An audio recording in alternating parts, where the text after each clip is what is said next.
na sila ngayon, nandito na sila kasama yung mga mahal nila sa buhay. Yung iba nanonood, para po dun sa mga walang kasama mga kamag-anak dito, like na like po tayo kapatid sa Facebook, pwede nyo po i-share yan.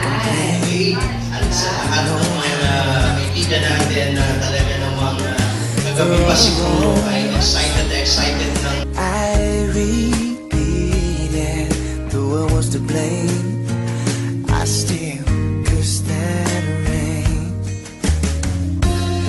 I didn't have a prayer, didn't have a